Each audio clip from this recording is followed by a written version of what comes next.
This is Rating Descending, where we watch IMDb's worst 250 movies so you don't have to. I'm Michelle St. Clair. And I am Abigail Ward.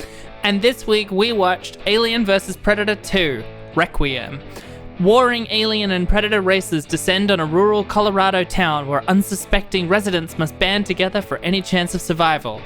Let's watch.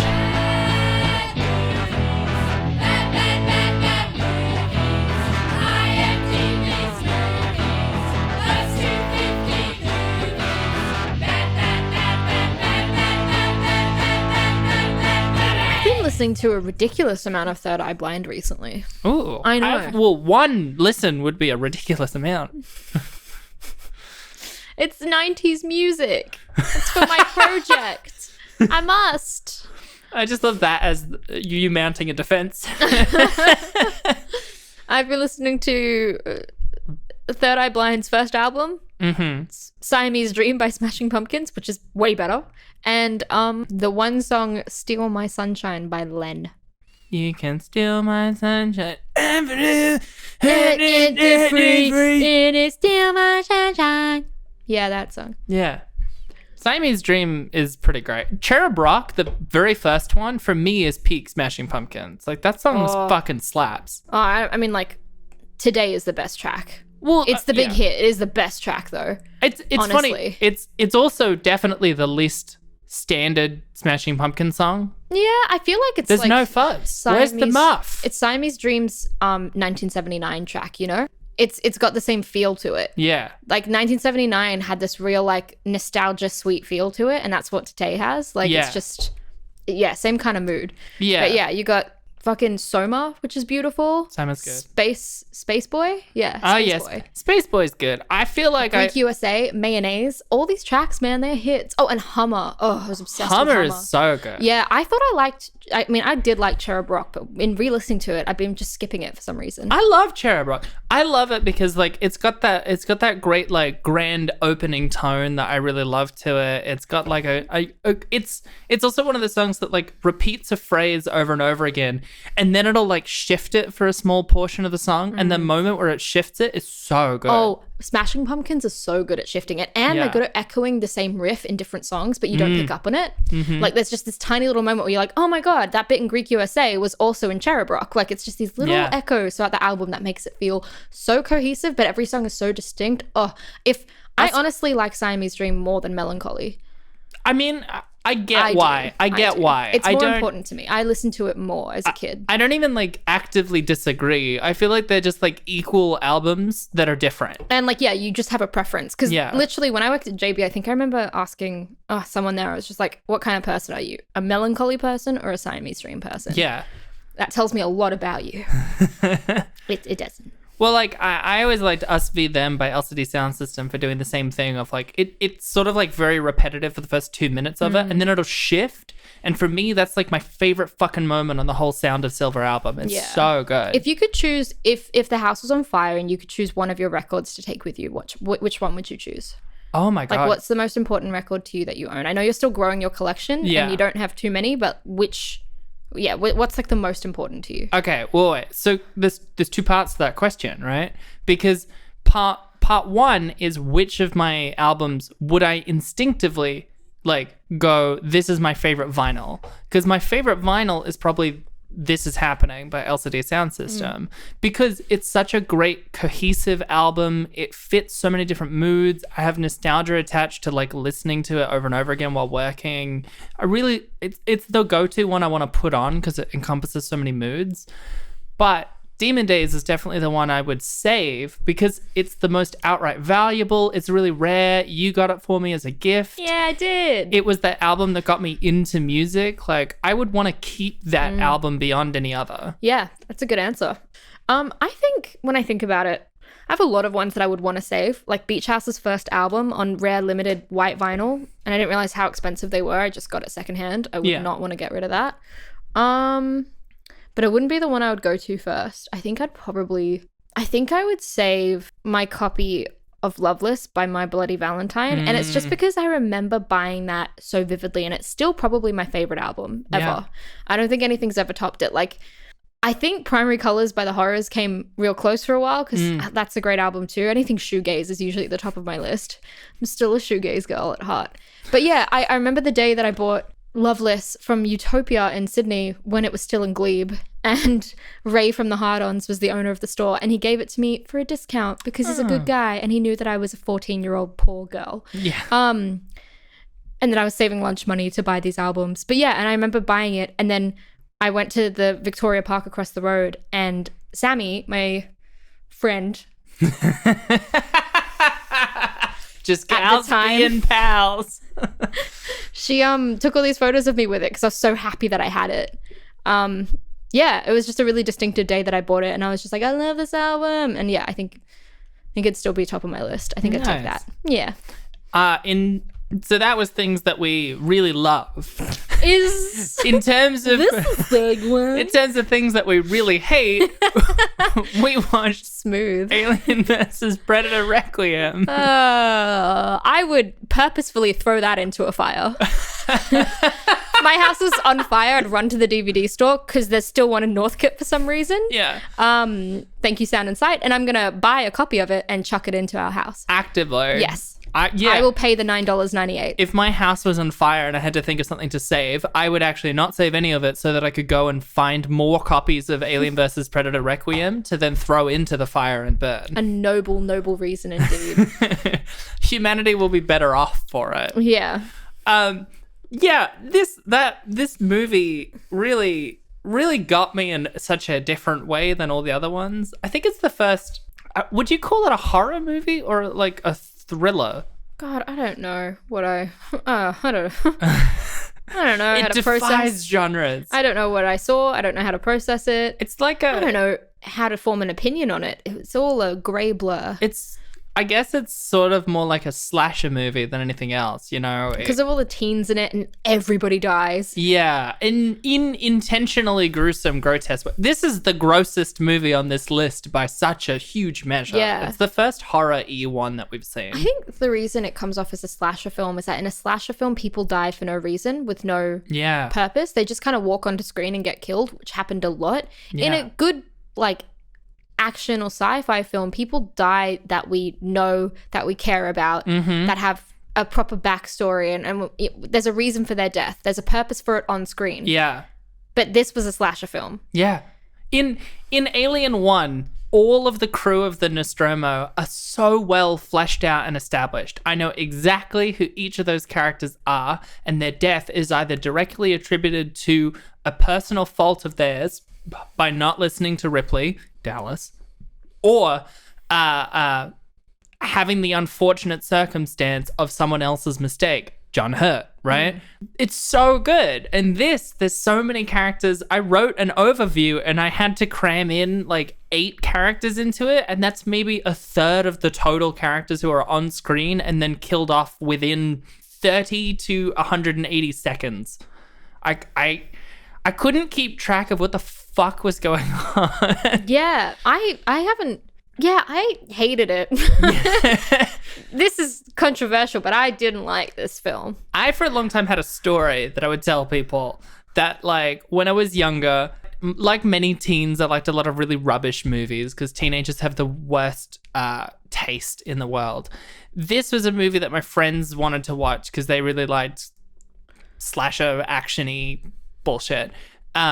I watched this technically on my old like CRT TV, a big like big-ish silver one, but we set down the brightness for something to relatively dark, and when we watched this, I couldn't see anything because almost the whole movie is at dark in the rain. But it turns out, if your TV is at a normal setting, you still can't see anything. Yeah, I was wrong. It's just actually a non-visible movie. Yeah, everything's really desaturated, and then everything's also in the dark. It's dark. Yeah. Everything is... I actually did read a fact. The cinematographer felt like the first Alien vs. Predator was too, like, static and brightly lit. Sure. But it was still quite dark. And they were like, well, a horror movie keeps things out of the frame. The first Alien is really good at that. But this movie is just invisible. It'll, if anything happens, it'll be like something is off screen, and then you'll have a close up to black and some like white reflective flashes from those moist boys jumping across frame. Little and drippy then, boys. Yeah, and then you'll hear because someone's been eviscerated, and then it'll cut to the next scene. And that's it. That's every second scene. Even the scenes that you could see were badly directed and badly shot. Yeah. And I feel like the director kept confusing me and making me think that scenes that weren't ominous was ominous, because they were just like, make everything sinister. This film has to have drama and intensity, but it just meant you're confused for the whole film. Being like, what are we meant to feel in this scene? Yeah. Obviously, the fact that we're on this list of lowest 250 means we're well beyond like a lot of high-level film theory, right? But I've never seen a movie that so directly like used screen language to not communicate things correctly. Yeah, I think it's an important disclaimer here. And as I was saying earlier, we are stupid. We're stupid people. We're doing a podcast about bad movies because we're not smart enough to do a podcast about good movies. We don't have the authority for that. Yeah. We're dumb. Who are we? I'm a student, all right? If I was smart, I would have already made a good movie. That's right. Yeah, exactly. You're a dummy. I'm a dummy. So, you know, our word isn't sacred. It doesn't come from a place of intelligence or authority, but this is our fucking podcast. Yeah. And this film was stupid. Yeah, I will say, game recognized game. You know, stupid recognized stupid.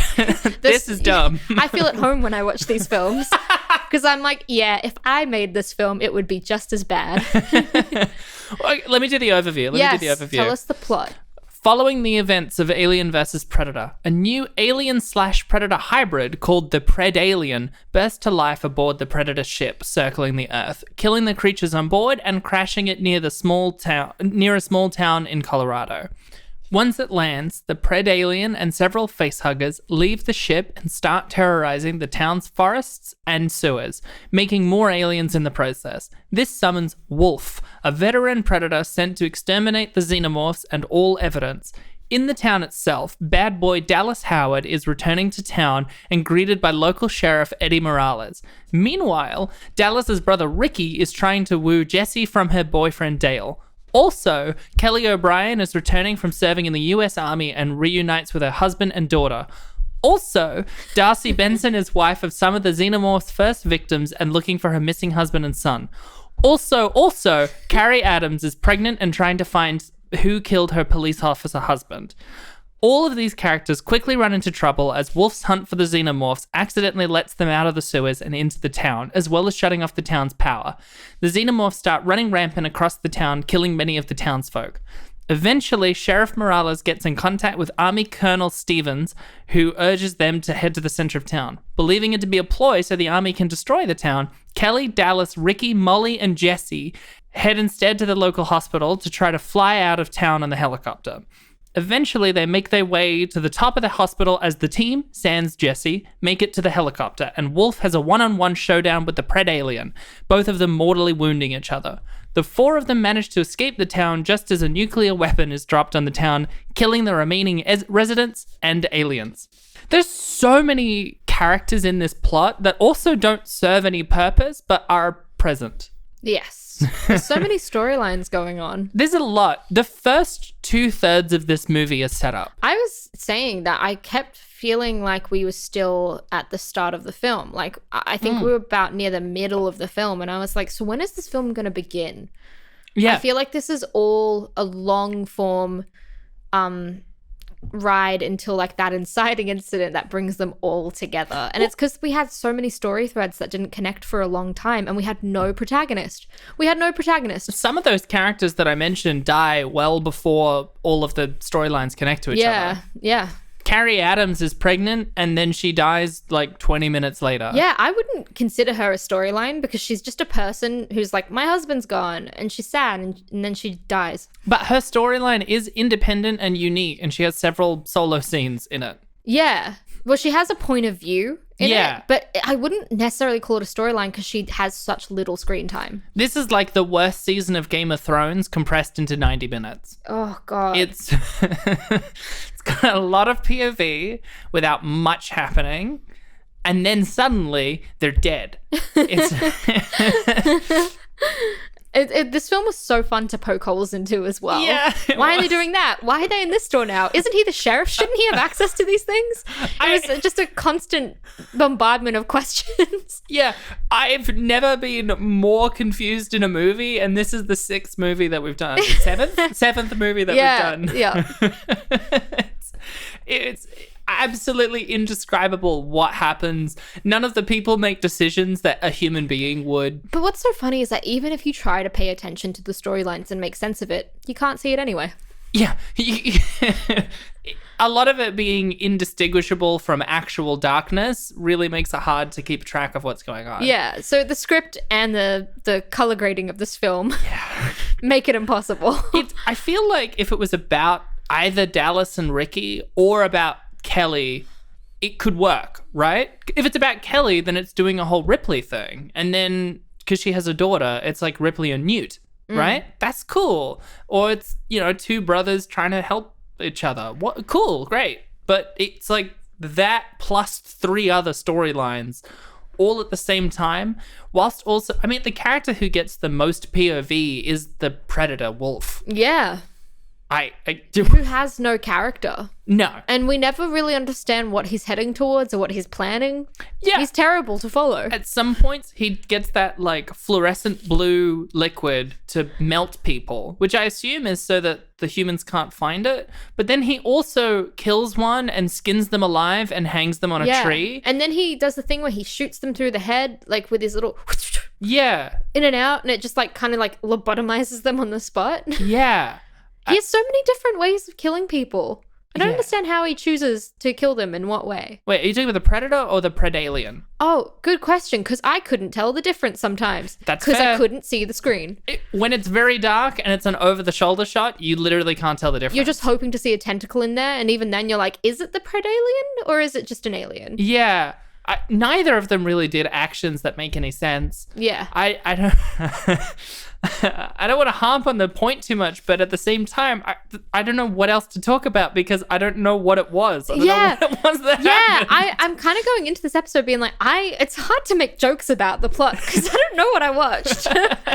I'm sitting here baffled. Yeah, I gave that summary, and that's maybe a third of what happens, and yet the movie also feels like nothing happens until the 3rd act. Yeah.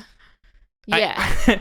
It is all set up for the 3rd act, which is let's get to the top of the hospital. Yeah, when they have that, I think it's around the middle of the film, maybe a bit later, when they're like, we need to get of the way through. Yeah, they're like, we need to get to the airlift, and I'm like, this is the first goal anyone has had in the film. Yeah. At all. Well, before that point, we saw them running and stuff, and I said to you, I'm like, do they even know that it's aliens yet? Yeah. Or do they just think it's someone murdering people? It's really... They were with the sheriff, who was absolutely clueless the whole time, didn't have any information to help them with. I'm like, if you're the sheriff, you're not being helpful at all. Yeah. You don't have any information. You're not using your sheriff equipment. You're not using the police department. You're not using your colleague. Yeah, you're just a sheriff in a gang. This is the United States. You are the sheriff. I know you're armed to the teeth and willing to kill. You should be more prepared to handle this problem. Yeah. I actually don't remember how Eddie died, the sheriff. He was still in town waiting for the evacuation along with Darcy when the nuclear bomb got dropped on the town. Who's Darcy? Darcy is the wife. Oh, she's the wife of the first hunter and son. Oh, okay, right. And then she's just hanging around the sheriff for... So he gets bombed. He just dies in the attack on the town. He's part of the nuclear bomb because he didn't go with them on top of the hospital because he was like, no, I trust the United States Army. And then okay, gotcha. I love that finale because I don't love it. The town gets nuked, right? Yeah. And then they fly out of it on their helicopter, they crash, and then they're standing there with their guns because they can hear rustlings in the bushes. Yeah. And out come the army being like, it's us, it's fine. And then he's pointing the gun at them being like, you bastards, you nuked it. And he's like, we had to do it, son. He's like, okay. And then he just relaxes. And it's like the writer's like, show that he's upset about it. But then I can't be bothered to figure out what happens after that. That's because in the original cut, the army just shoots them and they die and everyone dies. What? But test screenings were negative, and it said it was too depressing. Now, I would argue that that's both true, and also the test screenings would still be negative. Also, in films, in films where everyone dies, it makes the film feel pointless. Yeah. Sometimes, like, I think that was also the issue with, like, The Hateful Eight. I had a lot of issues with The Hateful Eight. But the fact that it really was a film about these people in a cabin and it's just this gory massacre and everybody dies at the end of it, like, I honestly don't think that film had a theme. Yeah. I don't think it had a purpose. It was just violent gore and they were bottled up in a cabin together, and that's what made it interesting. And I think this is the same thing. You know, if everyone dies, you're like, well, what the fuck was the point of that? Yeah. It really worked in Night of the Living Dead, like the OG, where Ben, spoiler, but it's like 50 years down the track. Ben gets shot at the end by the local police who are trying to clean up the area. Which is a great statement. That's so He's good. a black man. He's a black male lead. That's a fucking funny, clever ending. Yeah, intentional or Upsetting. unintentional as a political statement by the director, it is a political statement now. Yeah. Right? I think it was a political statement back then. Well, and honestly. he wasn't written as a black character. He was written as a Southern hick. Yeah, I know. Yeah. But he just auditioned for it so well. And they're like, we have to have him. Incredible. Yeah, but I also think that Ramiro probably ran with that and was like, well, you can't ignore having a black lead. That's a huge statement by itself. Yeah. Let alone having him senselessly killed at the end of the film. Anyway, this isn't about Night of the Living Dead, which is fantastic. This is about Alien versus Predator Requiem. I do want to briefly mention it versus so, I mean, I've always been a big fan of the Alien franchise, and I say that as someone where the only film I've watched is Alien 1. You're admitting it? I know. You're admitting it. I know. I'm proud of you. I know a lot about the plot line of Aliens and Alien Cubed. I know a lot of the trivia about it. I know a lot of the mythology. I know a lot of the film history. Yeah, I played some of the video games. Like, I really like the history of this franchise, whether or not I actually have watched the majority of the movies. But I adore the first Alien. It is one of my maybe top 10. So good. The first Alien versus Predator is bad, but now I kind of appreciate what it was doing. Also, if I think if you're like any heroine in a film, you'd be like Sigourney Weaver in Alien. Yes. Why? I think that she's very like practical and thoughtful. There's a lot about her that reminds me of you. And then she's got the little cat in it as well. Yeah. I too wouldn't let the cat die. Yeah, I think you guys share a lot of traits. I think you'd survive. Also, like her, I am very stubborn. And if an alien was there trying to kill everybody, I would simply refuse. Which heroine am I like? Oh, God. I'll give you my best angles so you can ponder this a little bit. I mean, we've said before, but Liz Lemon. Unless you mean great. like an action heroine. No, I'll fucking take Liz Lemon. Why not? Working on my night cheese. It's true, but you didn't need to say it. Yeah, so like I've never seen Predator or Predator 2 or the two they released after this, which is Predators and The Predator. It's my favorite quadrilogy, by the way. Predator, Predator 2, Predators, and The Predator. You know how we always talk about the positive effect of some of these films, or the positive that we can find, you know? And how I couldn't do that with Zoolander 2, but everything else was quite easy. Yeah. The positive effect of watching this film is that now I want to watch the first Predator, which I haven't seen. But I want to watch it because, like, mainly because it's Mac and Dennis's favorite film in It's Always Sunny in Philadelphia, but also because it looks kind of fun. Yeah, I mean, it sounds fun. That's where Get to the Chopper and If It Bleeds, We Can Kill It come from. Yeah. Those are two great lines. Yeah. I love a good action film. That's what I've realized this year. Yeah, well, I guess the point I was making is I love the mythology of the Alien franchise. Predator also seems cool. This movie definitely, it really makes aliens not cool. It really takes all of the things that were fun and interesting about the alien, the physique of it, that H.R. Geiger, you know, he has a penis head and the face huggers have a vagina mouth. They look like hand scorpions and it's got like the mouth tongue thing. All of these, like, it's damp at all times. All of these things that are like really cool and fun and interesting are really lame and stupid in this movie, and like they explode into lime green blood when it's the classic franchise effect. You take a really cool idea and then you exploit the idea. You beat the dead horse. Yeah. And rain as much money out of it as possible, because you just it's killing the rawness and the originality of the idea. It's a 14-year-old's fanfic of the Alien and Predator franchise. Don't you say shit about 14-year-old fan fiction, okay? You know my past. Well, hang on. You know who I am. As a fanfic writer. That is a personal attack on me. Well, no, wait. You didn't let me finish my greater point, though. Okay, all right. I was going to say, as, like, 14-year-old boy made fanfic, it is the same sort of self-masturbatory rubbish that demographic needs. But that's fine. That kind of has a good placement. Like, that is still an audience. Fan fiction can serve an interesting place of exploring new ideas. You think that my fan fiction about Dwayne from Little Miss Sunshine has a place in the world? Other than Quizilla, the website that was shut down in 2014 and all of my data was deleted? I think it could have a place in the world, depending on its merits, but I've never read it. It's zero merits. Zero. All of my fanfiction characters were strikingly similar to myself. That's so weird. I know. Blonde, green-eyed.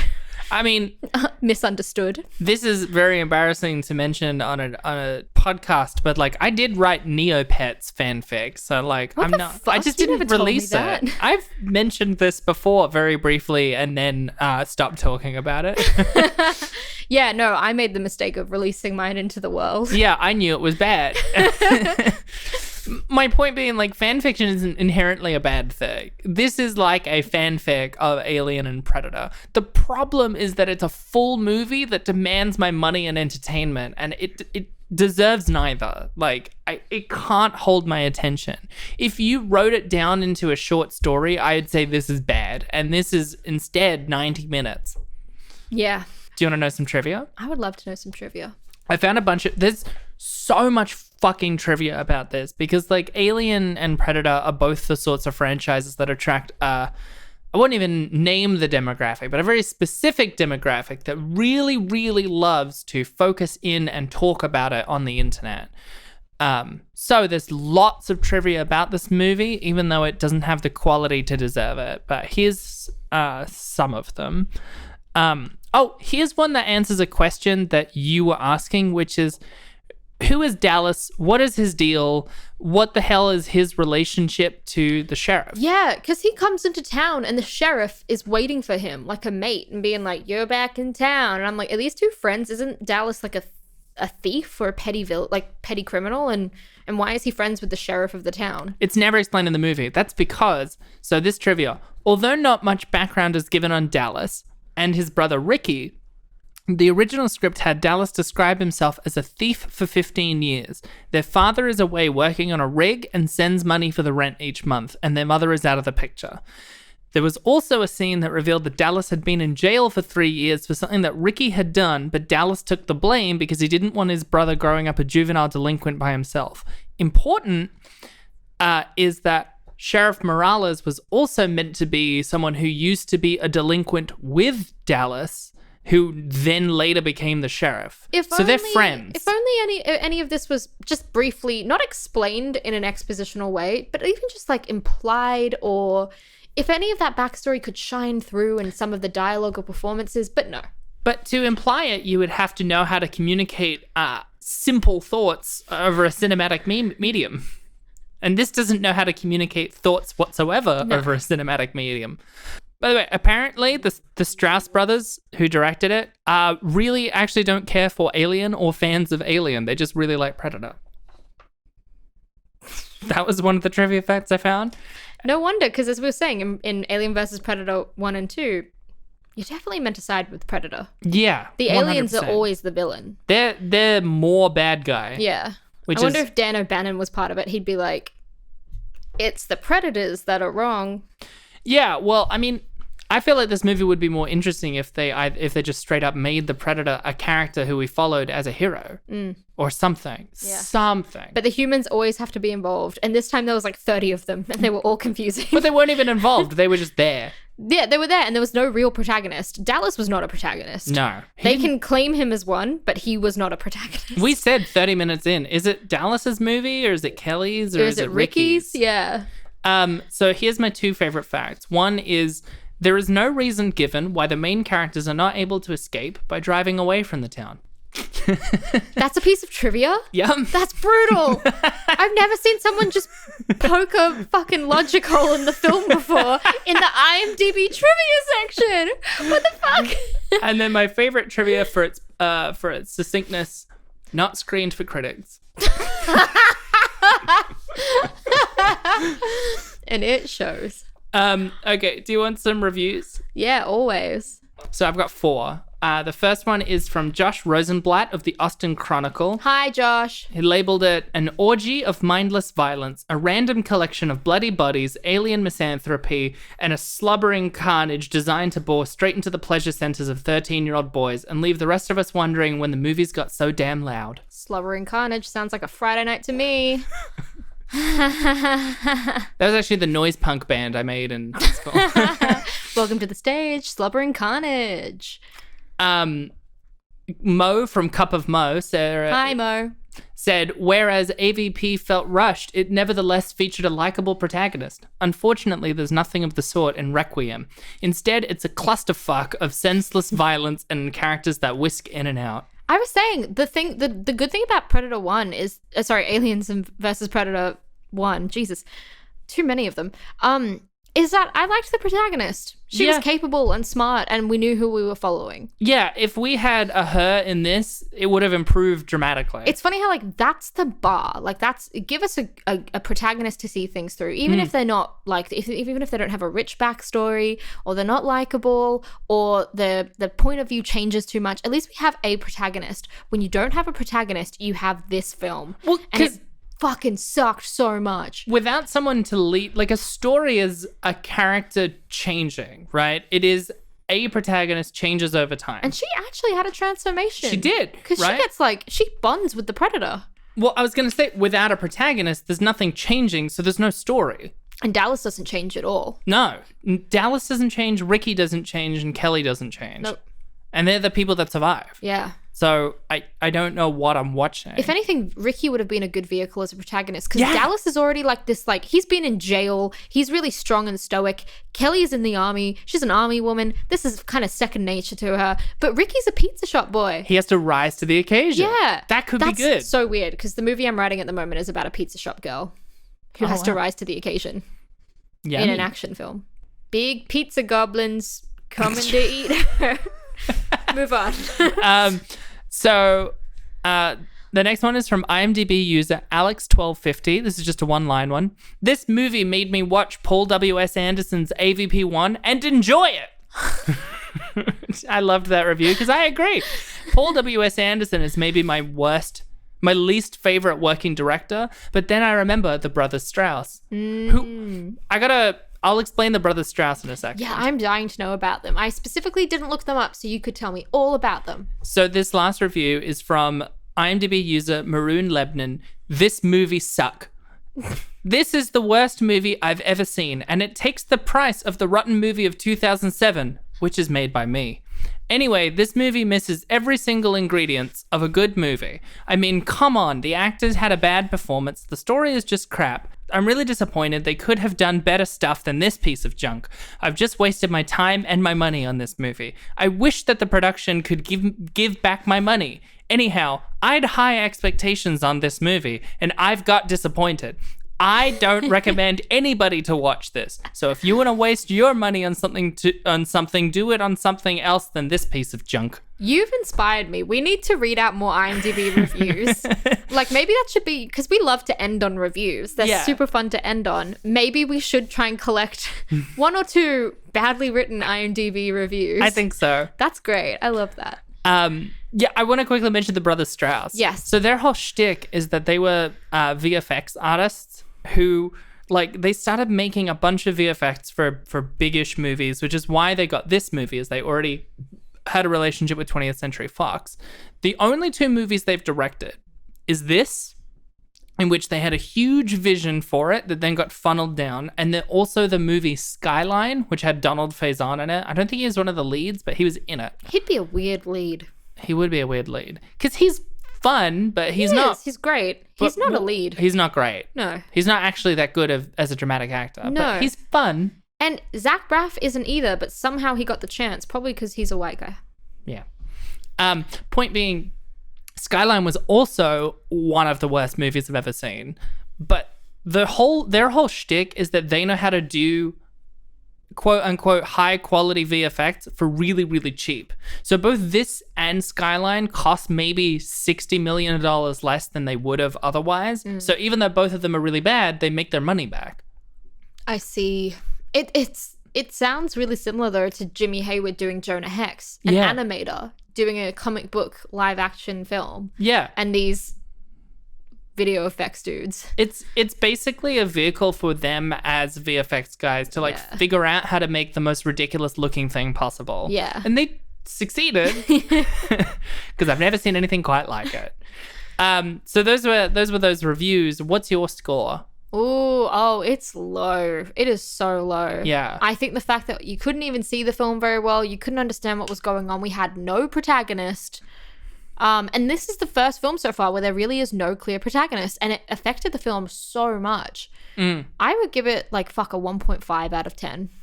As. Yeah. I normally try and find a good thing about it, but this movie, I'd say it would be a 2, but then it loses some points because it's only the bits that I could see that were a 2, and I couldn't see a lot of it. And then also it sort of ruined the mythology of one of my favorite film monsters. As I said, the positive is that it makes me want to watch a better film, which is Predator 1. It made Brooke want to watch Alien 1, which is great. So I'm going to give it a 1.3. Ooh, very distinct. I didn't like it. It was one of my least favorite. I'm also not a huge fan of slashers. I'm a big wuss, and I don't like horrors in general, but I'll make an exception for a good one. But I also don't like watching random horrific violence because it upsets me, because it makes me think of the act of suddenly dying spontaneously, and it makes me really sad. So I don't like movies like this. This is my least favorite genre, and as a bad movie. It's so funny that you're a wuss, because I'm really strong, stoic, flawless. I'm a goddess. I'm an Amazon. Nothing scares me. Fuck off. I'm impenetrable. I'm a god. So it's so funny that you're a fucking crybaby. Yeah, tell me tomorrow when one thing goes wrong. Excuse me? Just because I cried over my burnt toast the other day, all right? I am stressed. I don't cry that much. It's just that burnt toast really got me. Oh, I cry more for sure. Yeah. No, I realized I didn't cry for a solid 6 months this year. Wow. Which is why I cried so much when lockdown 2 happened. Yeah. Yeah. Well, I didn't cry for a few years, but that's because I was repressing a lot. Oh, yeah. And then I told you, last year I cried from dawn till dusk. And that's the moral of Alien versus Predator Requiem, which is crying is healthy. Crying is healthy. That's what I think I got out of it. I couldn't see. It made me want to cry, and that made me feel better after I cried. Yes. So I guess it's a net positive out of this movie. And the other moral is that you're a dumb little baby bitch, and I'm a hero genius god. What the fuck? I think you'll find. Watch it again. You'll be able to extract. All right, hero god. What's the movie we're watching next fucking week? Next week we are watching Elektra. Oh. Which I'm excited for because it looks bizarre. Yeah. And I love Jennifer Garner. I think that's who's in it. I haven't done the research properly. It'll be fun. Yeah.